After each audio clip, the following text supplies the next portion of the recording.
Om Namo Bhagavate Vasudevaya.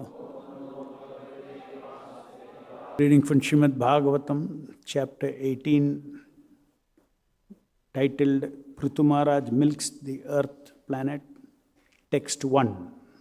Maitreya Uvacha Ittam Pritum Abhishtuya Rusha Prasfuritadharam Punar Ahavaниrbhita Punstabhyatmanamatmana. Translation by Srila Prabhupada ki Jai. The great sage Maitreya continued to address Vidura. My dear Vidura, at that time, after the planet Earth finished her prayers, King Prithu was still not pacified and his lips trembled in great anger. Although the planet Earth was frightened, she made up her mind and began to speak as follows in order to convince the king. Text 2. Sanniyachha bhibo manyum nivodasravitam chame sarvataha saramadatta yata madhu karo buddha. My dear Lord, please pacify your anger completely and hear patiently whatever I have submitted before you. Please turn your kind attention to this. I may be a very poor but a learned man, takes the essence of knowledge from all places, such as a bumblebee collects honey from each and every flower. Text 3. Asmil loke atava musmin munivis tattvadarshivihi drishta yoga prayuktascha pumsam shreyaha prasidaye. Translation purport by Srila Prabhupada ki Jai. To benefit all human society, not only in this life but in the next, the great seers and sages have prescribed various methods conducive to the prosperity of the people in general. Purport. The Vedic civilization takes advantage of the perfect knowledge presented in the Vedas and presented by the great sages and Brahmanas for the benefit of human society. Vedic injunctions are known as Shruti, and additional supplementary presentations of these principles are given by the great sages known as Smṛti. They follow the principles of Vedic instruction. Human society should take advantage of the instructions from both Shruti and Smṛti. If one wants to advance in spiritual life, he must take these instructions and follow the principles. In the Bhakti Rasamrita Sindhu, Srila Rupa Goswami says that if one poses himself as advanced in spiritual life, but does not refer to Shruti and Smritis, he is simply a disturbance in the society. One should follow the principles laid down in Shrutis and Smritis, not only in one's spiritual life, but in material life as well. As far as human society is concerned, it should follow the Manu Smriti as well. For these laws are given by Manu, the father of mankind. In the Manusmriti, it is stated that a woman should not be given independence, but should be given protection by her father, husband, and elderly sons. In all circumstances, a woman should remain dependent upon some guardian. Presently, women are given full independence like men, but actually we can see that such independent women are no happier than those women who are placed under guardians. If people follow the injunctions given by the great sages, Shrutis and Smritis, they can actually be happy in both this life and in the next. Unfortunately, rascals are manufacturing so many ways and means to be happy. Everyone is inventing so many methods. Consequently, human society has lost the standard ways of life, but materially and spiritually, both materially and spiritually.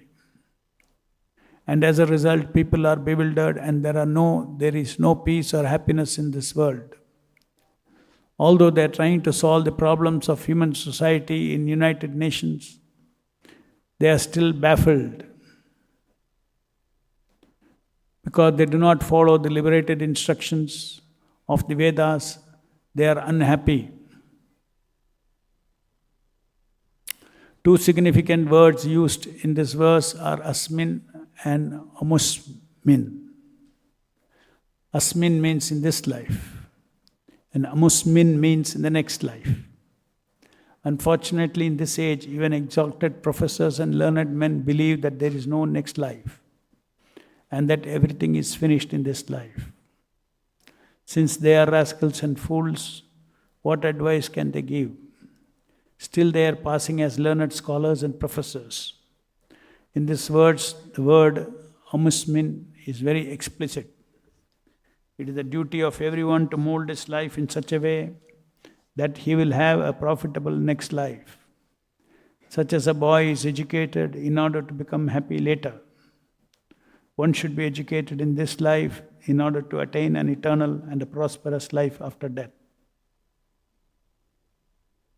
It is therefore essential that people follow what is given in the Shrutis and Smritis to make sure that the human mission is successful.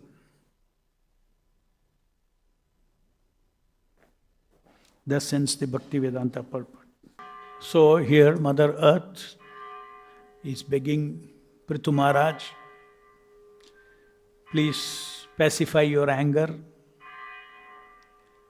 I beg you to patiently hear me.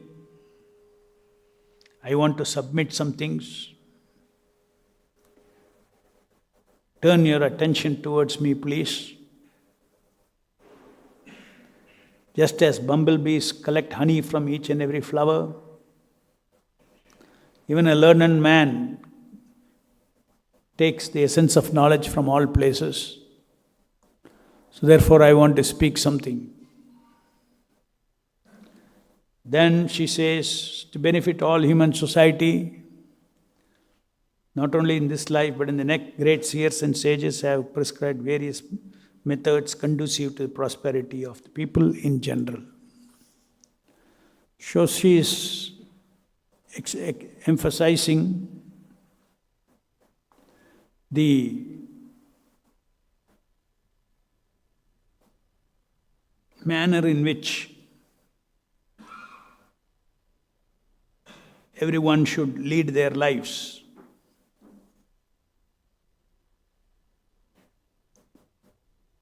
And this is a fact that in the scheme of the Supreme Personality of Godhead, who has created this world,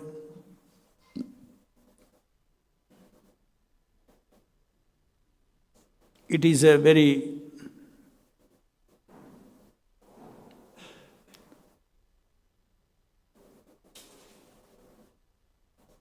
fair arrangement for the part and parcel of the Supreme Lord.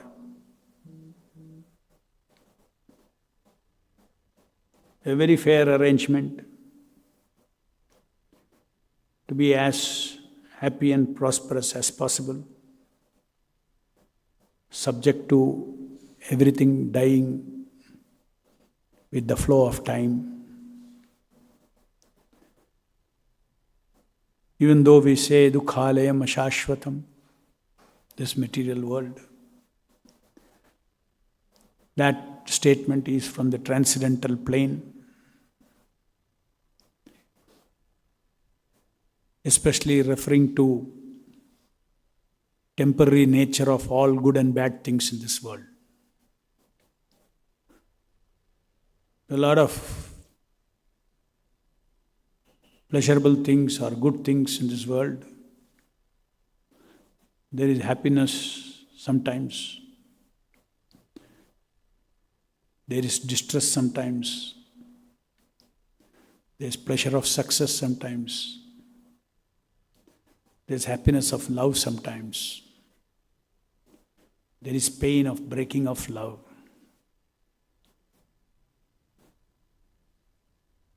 There is power sometimes. And one gets thrilled by the power.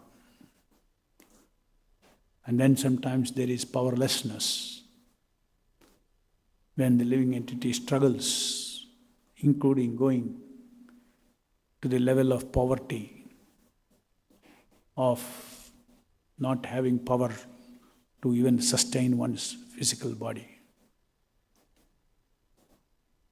So all these, that is why this world is called the world of dualities. So apart from the fact that it is a world of duality where there is no exclusive happiness, there is no exclusive love, there is no love without breaking of love. There is no pleasure without very soon pain. There is no success without a failure very soon. So all these rasas of power, of knowledge, of love, of pleasure, they are all accompanied by its opposites. That is a fact, the world of duality. But within this world of duality, if the person wants to maximize power, knowledge, love, pleasure, and minimize the opposites, that is encoded in the creation. You don't need to be even God conscious. If you follow the injunctions, the codes of dharma, what one should do, what one should not do, what one should do for material happiness, what one should do for material fame, material everything, material love, what one should do. What all one should not do, that will disturb your, that will bring opposite of power, knowledge, love and pleasure. It will bring opposite in your life. So this is called the laws of karma. And how to maximize prosperity, material prosperity. Death is so inevitable. But within this birth and death, how one can, if one wants, that because the living entities want, they want to expand Sat Chit Ananda, they want to expand. Sat means power, Chit means knowledge, wisdom. They want to expand Ananda, love and sense pleasure. They want to expand. This is the nature of every jiva. Either we expand that in association with Krishna, or we expand that in association with the material energy.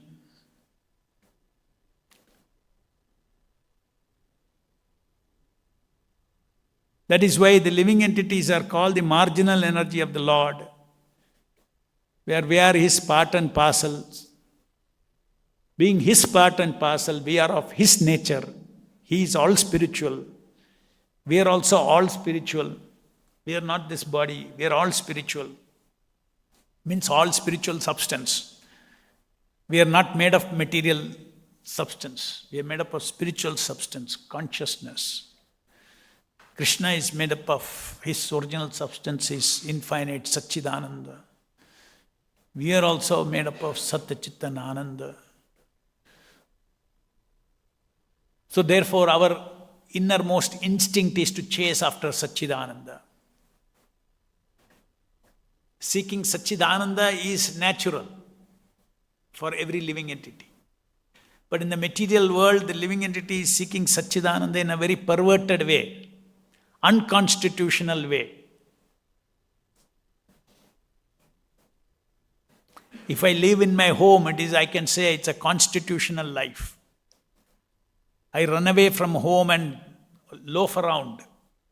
It's an unconstitutional life. You have got freedom. If you want, you can go. Similarly, the living entities are eternally related to the Supreme Lord Krishna.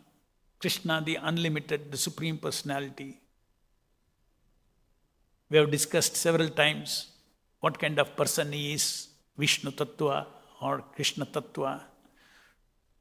not a person of, we are like drop of ocean is salty, ocean is salty. In that way we can say we are one in quality with that Supreme Personality of Godhead, but His quantity, His abilities, His faculties, His personal faculties of, how many egos He can have, how many forms He can have, how many minds He can have, how many activities He can have, how many relationships He can have, how many kinds of enjoyment simultaneously He can have. That is all incomparable to what a jiva can do. So the Supreme Lord gives us, being His part and we being His part and parcel, He gives us a fair opportunity. And therefore, very mercifully, He creates this material world that if you do not want to enjoy your power, knowledge, love and pleasure as prasadam from me, in association with me, if you do not recognize that I am the original, actual enjoyer of power, knowledge, love and sense pleasures, it is fair. You don't have to. You are my part and parcel. Something in you is as absolute as me. I don't interfere in that. So all my parts are also absolute in their free will.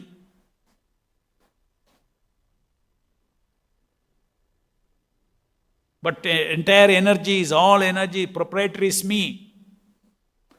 Therefore, I will create an atmosphere for you, where you don't have to remember me as the boss. You don't have to remember me as a central enjoyer. You don't have to remember me as the center of the entire existence. You can forget all this. I'll create an atmosphere for you where you can forget all this and think independently. You chase after Sat, Chit and Ananda. You chase after that. And there also I've been very fair. I'm not saying that you will not get Sat, Chit, Ananda samples. You will get provided. I'll provide.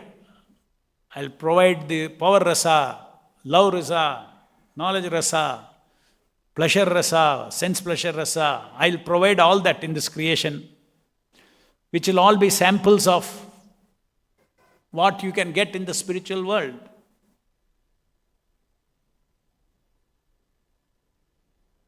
But how much you get, each living entity, as you earn, you will get. So I have made certain rules. That is called Śruti and Smṛti.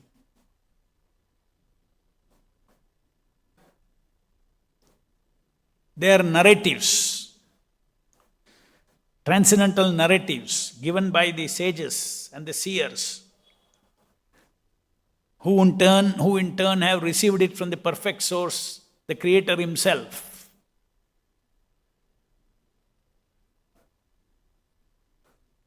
Just like if you buy a television, you get a television manual with it.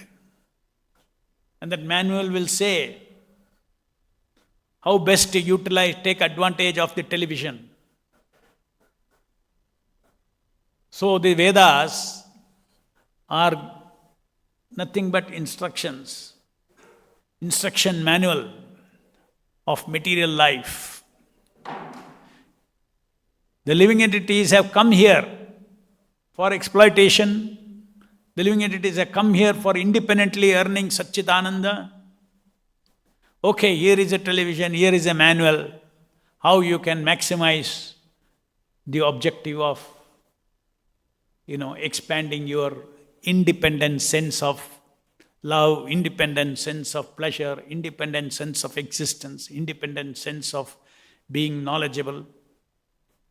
Here, this is how you can do it. If you operate the television according to manual, then that television, according to manufacturer's design, it will work well. It will deliver. what a television has to deliver. If you misuse a television, you harm the television, you do something with the television, else that is not designed for it, then what will happen? It will not function. It will not deliver. What is the delivery that we are all looking for? All living entities in the material world are seeking. Satrasa, Chitrasa, Anandarasa are seeking power, knowledge, love, pleasure. They are chasing after that. To extract from what? From the television. To extract that from the material energy, material world, material life. I get a body, then my whole effort is that.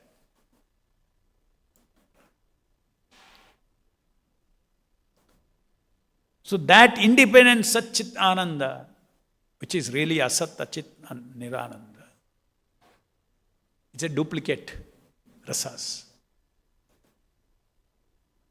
Look like rasas of real Sat Chit and Ananda. That we chase according to the, if we chase according to the instruction manual, Vedas,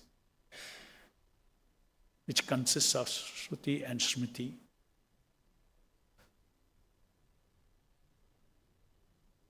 Śruti is more directly dealing with transcendental knowledge or knowledge.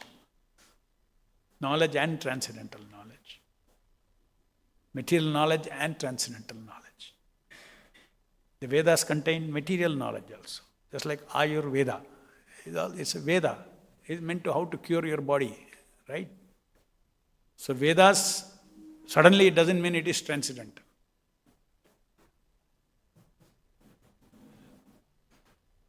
Vedas are the manual by which we can live in this material world, and if at some point of time we make a choice of getting fed up of this, the Vedas also have transcendental knowledge how to cross over this samsara. Dharma, the Vedas deal with dharma, artha, kama and moksha. Release from this material world also. That also the Vedas say. So, here Mother Earth is giving the broad framework of how the material world is created. Of course, Prithu Maharaj knows all that, but there is a Leela where she is describing, she is reminding him. And Edesya sarve raham eva vidya vedanta krit veda vidya vachaham. Just like Arjuna was talking morality, which is very much part of the Vedas. When the Lord is transcendental and He says you fight, then He gave moral reasons, morality, other principles, this adharma, all that He was telling. How can I kill my guru? How can I kill my uncles? All these things, brothers, cousin brothers. Naturally, it is fair enough. It is a fair kind of argument of a good person. A good person don't indulge in these things. So just see, the entire basis of Bhagavad-gītā is from going from good to transcendental. Transcendental, that is why it is called spiritual knowledge, Bhagavad-gītā. Bhagavad-gītā is the essence of all Vedas. Bhagavad-gītā is a Upanishad Sara, is the essence of Upanishads. Because Upanishads are Shruti. They are meant to give transcendental knowledge about moksha, how to get liberated from this material world. Largely impersonal.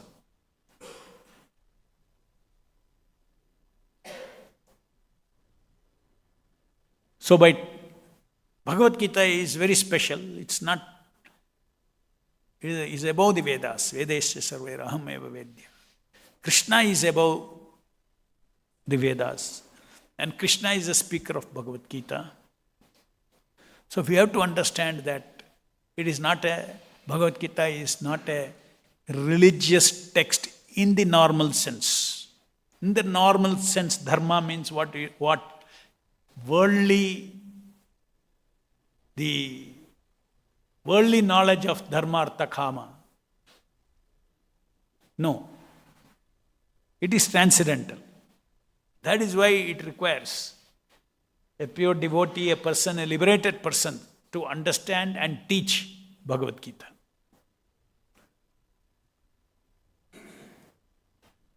All these attempts to talk about Bhagavad-gītā,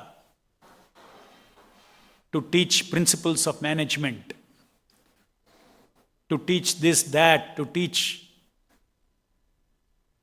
you want to learn how to control your mind. For what? They don't say. No doubt there are techniques to control the mind in the Bhagavad-gītā. No doubt there are principles of management in the Bhagavad-gītā. But it is like butchering Bhagavad-gītā if you take only those things. That is all there in the Vedas. Go to the Vedas. Very good lessons of management, very good lessons of so many things, mind control, all those things will be there in the Vedas. Patanjali system is there, where you can control your senses, all those things. And all those things Krishna also mentions in the Bhagavad-gītā in a passing phase. But he says, Arjuna himself says, I cannot use all these methods to control my mind. It's very difficult. And that also Krishna is sampled in the Bhagavad-gītā, and that is why in the end he says, Sarva dharman parityajya mamekam sharanam vraja.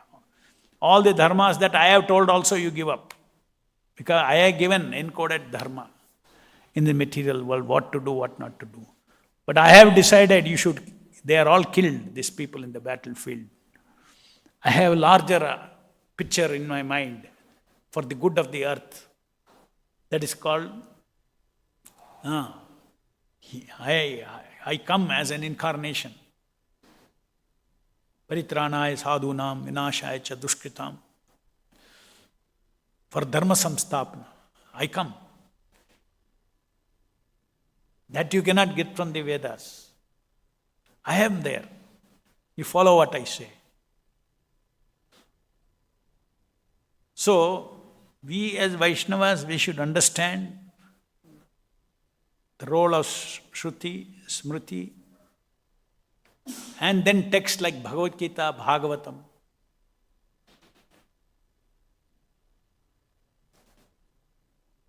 Why we stick only to Bhagavad-gītā and Bhāgavatam? Because they are the transcendental literature that takes you out of this material world.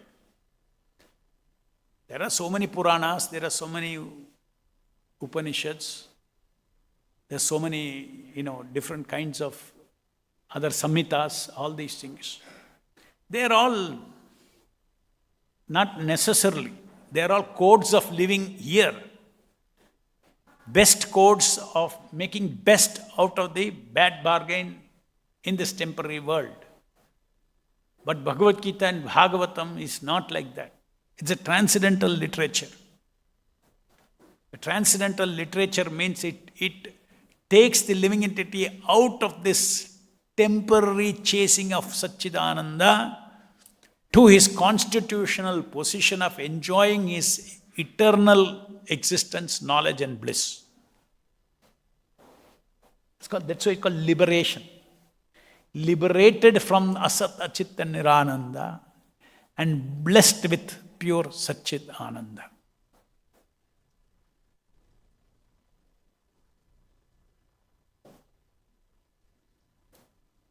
So Vaishnavas should not think that, okay, I am following a Vedic life.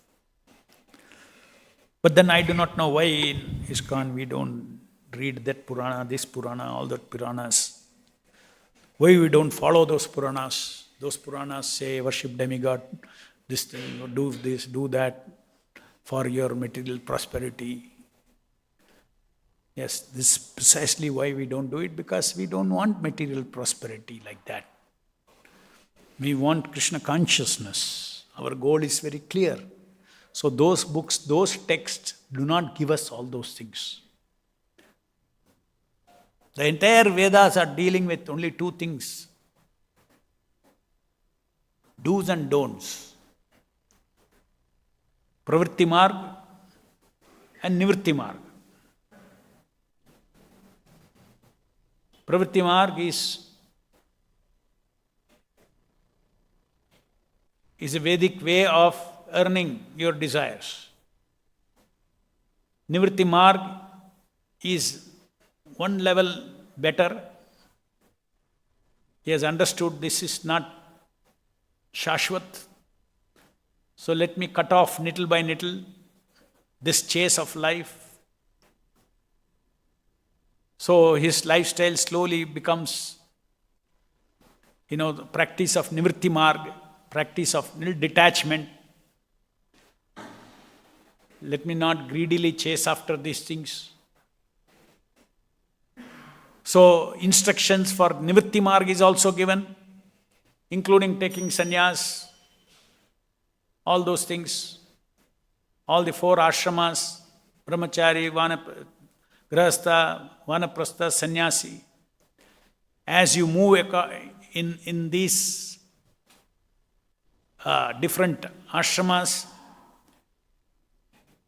the rules are given now how to be the nivritti, how to reject sense gratification, control sense gratification, all these things.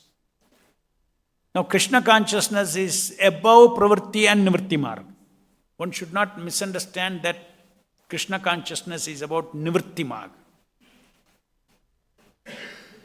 Even though we are closer to nivritti marg than pravritti marg.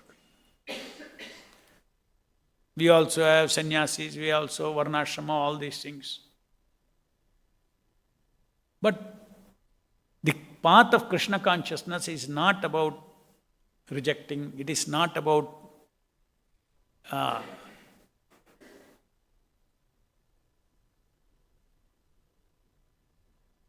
regulating sense gratification for the sake of regulating sense gratification. No.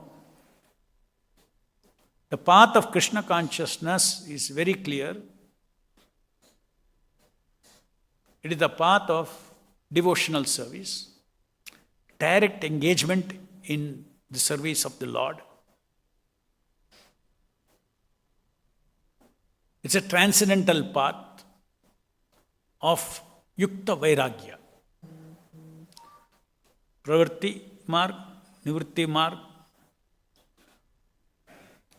2 paths are very prominent in all Śruti and Smṛti, especially in Smṛti. And then this is a path, the path of Bhagavatam, the path of Bhagavad-gītā. Is a transcendental path of devotional service, surrendered to the Supreme Lord, engaging in His service. So when we are in this body is also given, is there. We are also, karmis also have a body, we also have a body. By the way, all the people who follow the pravritti marg and nivritti marg are called karmis. Nowadays, there are no karmis in this world also. Then who are they? Vikarmis. Those who don't even follow the Vedas to do their karma. Those who choose to do what they want for their pleasure. Little above animal life, that's all. But they don't have any code of living. Various type of religions are there. To the degree to which those religions restrict them, some self-control is there, if he is a religious person. To that level you can say everybody, whoever follows their religion, they are religious, or they are karmis. Do I have an old mentally concocted system of today's education? Nothing is taught about how one should live, what one should do. Nothing is taught about what is the goal of life. From very obvious animalistic philosophy of enjoy what you can now, what you have now.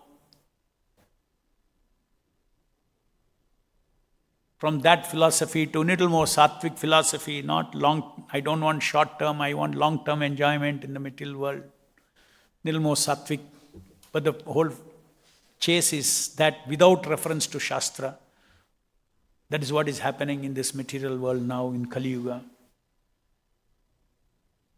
So re-establishing a world according to this process of, making people, follow the strict norms of Smrti and Shruti is not possible in Kali Yuga. But the very purpose of Shruti and Smrti is to raise the soul, liberate the soul from this material world. That very same purpose is achieved by a very easy process in this Kali Yuga. That is Namasankirtan. The yajna of Sankirtana. Simple. By chanting all the tapasyas, all the sacrifices, all the yajnas that are all mentioned in the scriptures. They're all contained in the simple sacrifice of chanting Hare Krishna, Krishna Krishna, Hare Hare, Hare Rama, Rama Rama, Hare Hare. And this is coming from the instructions from Śrīmad-Bhāgavatam, Bhagavad-gītā, practice of Bhakti Yoga, as instructed by Krishna. Constantly how to become Krishna conscious, constantly think of Him. That means to go back to our original atmosphere of 24 hours Krishna consciousness, where we swim in the ocean of spiritual power, spiritual love, spiritual knowledge, spiritual pleasure. We swim in the ocean of that, and that ocean is a prasadam of the Lord. Not independent power, independent enjoyment, independent self, all these things. No. Just like an example here in this material world, we don't eat food. We enjoy prasadam. We relish prasadam. Relishing prasadam does not mean relishing with the tongue alone. We relish the consciousness of love of Krishna. That how His love and compassion has been deposited in that anna, in the bhoga, and converted into prasadam. So that by the potency of that prasadam, all my body, everything becomes purified.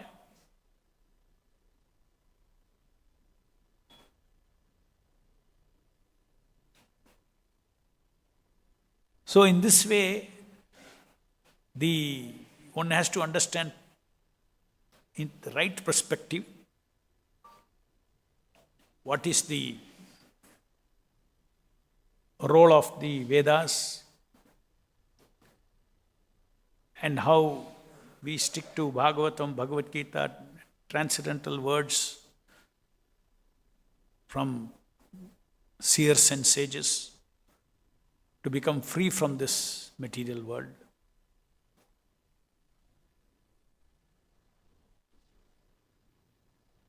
A shortcut. Prabhupada says Bhakti Yoga is like getting into a lift and going to the top floor. Whereas all other things, Karma Yoga, this Upasana, Devata Upasana, this one, that one, all these things described in the Vedas,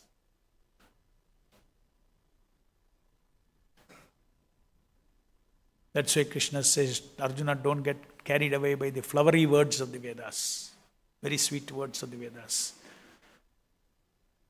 All those are like staircases. What do you do in a staircase? You go in a staircase, you go to each floor. right? So you use staircase, one floor is, you can say this is Karma Khanda, then you climb one more floor, you go this Upasana Khanda, all those things all the different levels of Puranas are there. For those tamasic people, there are Puranas, there are Rajasic people ke liye Purana, there are Sattvic people ke liye Purana. And Bhagavatam is for Vishuddha Sattva, Transcendental, liberated consciousness, Purana. So coming into Krishna consciousness, following Bhagavata process, following the Pancharatrika process, following the path of Krishna consciousness means one press, you're getting into the lift, you're going straight, at the end of this life, straight to the topmost planet. But you have to be very careful. This lift is not a lift that will lock its door. It's like a transparent lift. As it goes up, you will see all Sarvaloka and high level of enjoyment, everything you will see. So if you're not attached to Krishna and if you do not have that Krishna rasa, and if you're not able to see the Kashta rasa in all those things, you will say, I'll jump. It's a lift without door and full cinemascopic view you will get. All the enjoyment in Sarvaloka. So imagine how strong we should be. Because Krishna does not interfere with our free will. Please be fully satisfied and tell, I don't want this, and then only come. Then only come to me. I want clean. Ahetuki apratihata, clean. I am yours, you are mine. You want to come to me like that? Come. Otherwise, I am behind you as a Paramatma. Come on, go, enjoy one more. Sarvaloka. And especially those who are chanting Hare Krishna at the end of this life. Hare Krishna is so powerful, there is no punya better than that. So no account and all is to be seen whether he deserves or not. Jane kya jao, enjoy karo.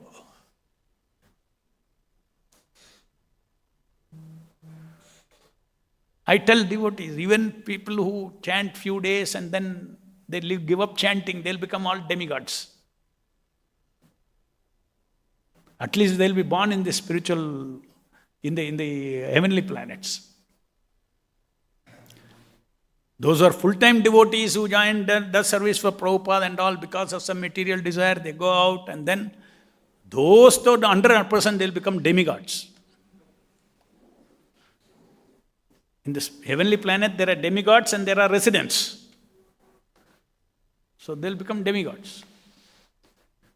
So that is why it is said that once you come to Prabhupada, you have achieved everything. You have achieved everything. We should become desireless. Maybe in this life your desire says, no, I want this, I want nothing, not happening. But don't rely on that.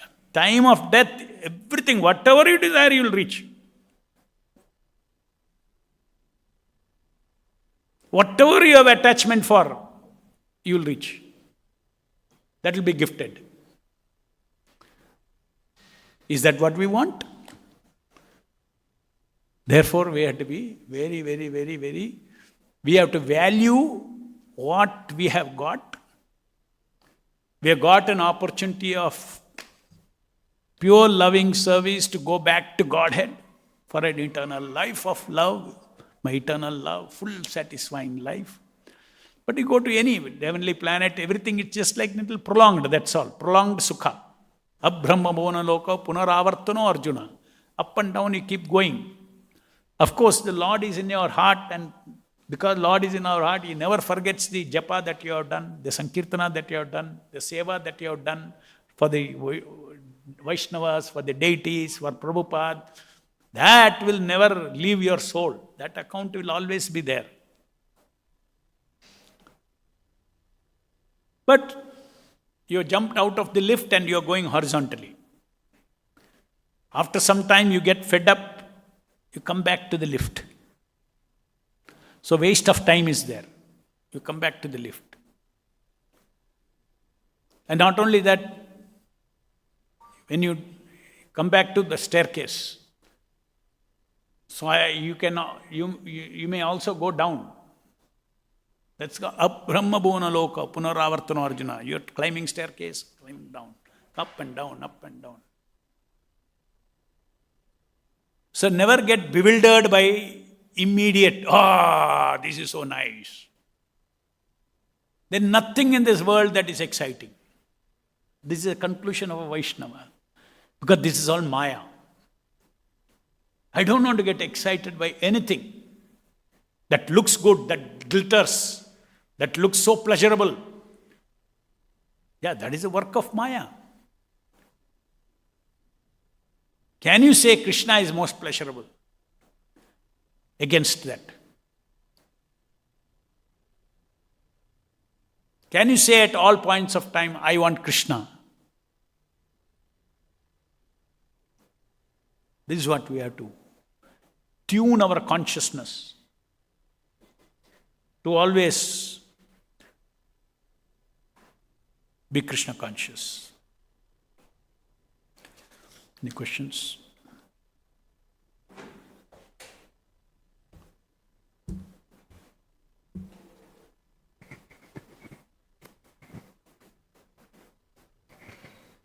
Hare Krishna Prabhu.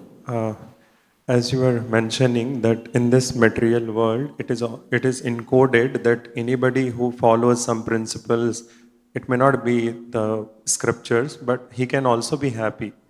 So we see in this material world, there are many people who are actually following some good sattvic life, very rich people. They are happy, satisfied in their lives, and so they are bound by their happiness, and there is no reason for them to pursue or search after God, because more or less they are satisfied in their life and it's going on. So now if I see myself in the ashram, it's like I have made certain level of spiritual advancement.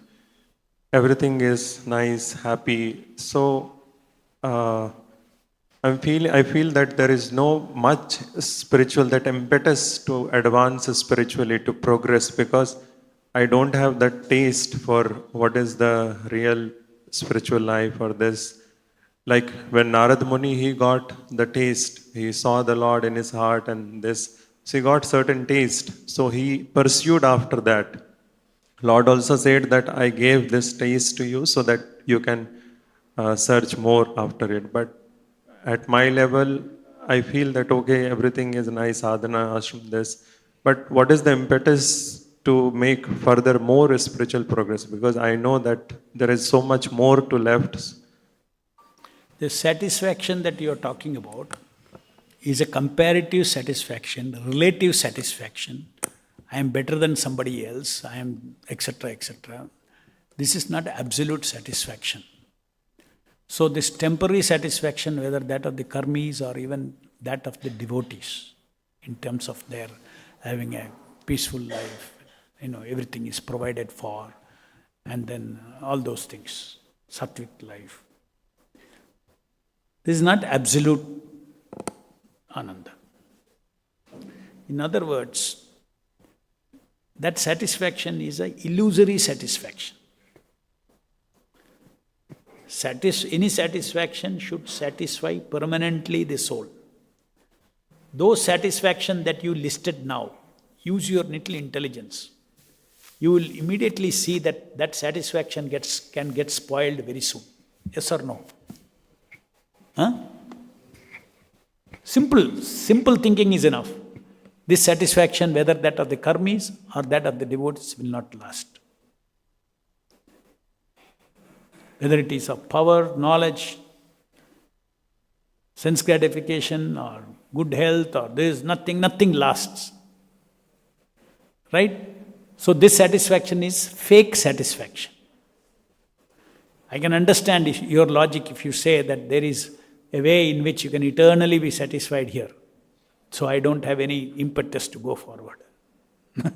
No, you cannot. Little thinking is enough to that these are all fake satisfaction. The jiva can, so now satisfaction, then happiness.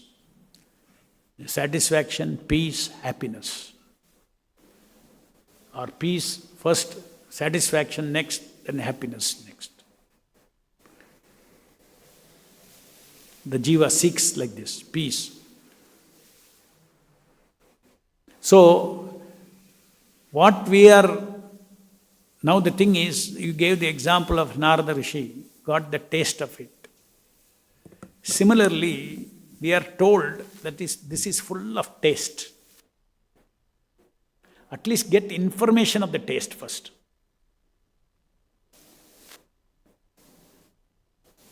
Right? You want to go to a restaurant and they say there is very tasty food there. First get information of how to go, where to go for that. To go to the restaurant and taste. Right? Similarly, we may not have realization of the taste. The first step of getting realization of a higher taste is to shravanam, to hear about the higher taste from this Guru, Sadhu and Shastra. Then you get excited. Then you will offer whatever is required. Endeavor to chase after that. To chase after Bhakti Yoga. To chase after Krishna. To chase after devotional service. So devotee never, first thing he knows that there is nothing to settle in this world. It's all jute. So you cannot compare devotee with the karmis who are in illusory satisfaction. A devotee means he knows all these things. How can he ever be satisfied? How can he ever be satisfied? He is always seeking eternal position. How to irrevocably be situated above the three modes of material nature. That's what he is seeking. He is not happy with ups and downs in life. So, at a macro level, simply you are telling to yourself, this is very satisfying, nice life in the ashram, everything. But the devotee is seeing that the modes of material nature are torturing him. So, first thing is, his goal is, I want to rise above the three modes of material nature. Always touch with Krishna, Krishna, Krishna, Krishna, Krishna. Being entangled in the three modes of material nature means forgetfulness of Krishna. Three different ways of forgetting Krishna. Three major ways in which you forget Krishna is three modes of material nature. Any other question? Grandhara Śrīmad-Bhāgavatam ki jai. Vishwa Guru Srila Prabhupada ki jai.